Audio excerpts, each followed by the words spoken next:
Hey everybody, Lynn here in the Hawk's Nest. Also Sunny holding court behind me in a very nice haunch. And Greg Hawks is singing What Goes Around with his band behind me, which is pretty awesome. They got a band practice going because they're playing at the Blue Note Grill this Thursday, which is awesome, in Durham, North Carolina. I wanted to just talk for a couple minutes about the Imposter Syndrome. I'm about 70 pages away from finishing revisions, some awesome editorial comments from my agent Tara.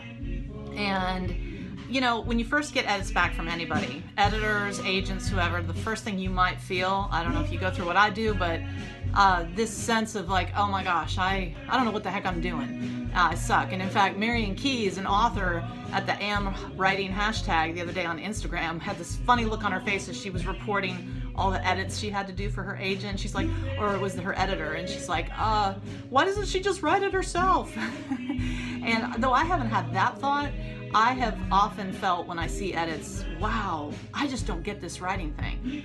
I said this to my writer pal, Delia, and I told her it should be easier. I don't know why it's not easier. And she said, Lynn, it's never going to be easier. This is just the nature of the gig.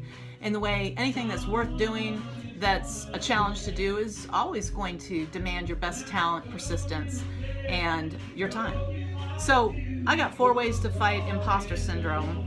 The first thing you got to do is ignore the hype, because everything on social media is people telling you about like their latest success.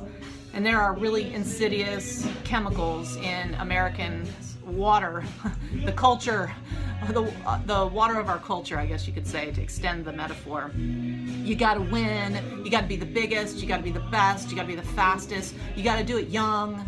Oh, it's too late for you. Why didn't you do this when you were 25, 35, 45? Forget all that. Ignore the hype.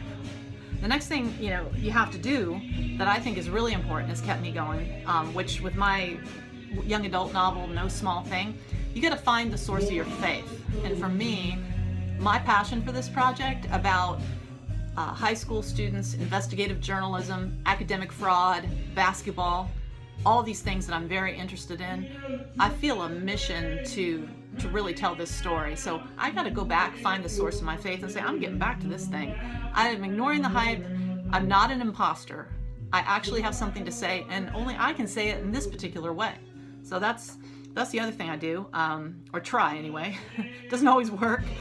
Then I get back to work. I find a lot of solace in a schedule, in specific weekly goals.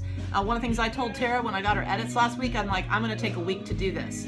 Not because that was like the perfect timing, but I sat and I thought, what do I have to do? Can I do it in a week? Yes, I can. Also, I didn't want to say a month or 2 weeks because I felt like that would be extending for too long. Some very focused edits that I looked at and I thought, oh, she doesn't want me to revise the whole thing. She wants me to really home in on these parts, these pages. And I'm like, that's doable in a week.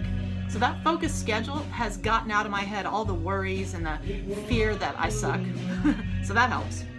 And finally, last but not least, remember in this process that you're not an imposter, because there are people who love you a lot. I got my dude out there who is always believing in me, has given me so much help on this manuscript with his research and his knowledge. I've got my beloved mother-in-law who gave me this lovely bracelet which has the Tree of Life on it, and that's really special to me. Carolina, you gave me this bracelet and I love it.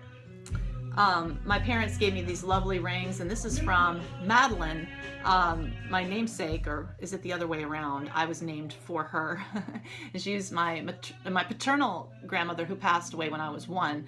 And while I had never met her, I believe that there's a lot of her that lives in me. Everything I've heard about her and her voracious reading and passions and interests make me think that I have something in common with her. And my parents gave me this sapphire ring, which I often wear. And then, I got these wonderful rings that Gregory Hawks gave me. Oh, and Carolina, you gave me this necklace too. So, and I got my Madeline, book t-shirt on. Anyway, I just remember all these great people in my life, and there are many more that I'm not calling out right now who've given me little touchstones and beautiful things to keep me going. I have this writer's shrine here. Maybe I'll do a video on my writer's shrine at some point. Of things I just look at. They give me peace, they give me faith, And I feel the love radiating off of them, and I think, you know, I got this. I mean, in the sense that not that I'm powerful, but just that I'll be okay. I'm not an imposter. I'm meant to walk this earth. I'm meant to do this thing. It's all gonna be okay, Lynn. Just chill out. So, to recap, if it's helpful to you and you're having a low moment of imposter syndrome, ignore the hype, find your faith, get back to work, and remember all those people that love you. All right. Thanks, guys. Bye.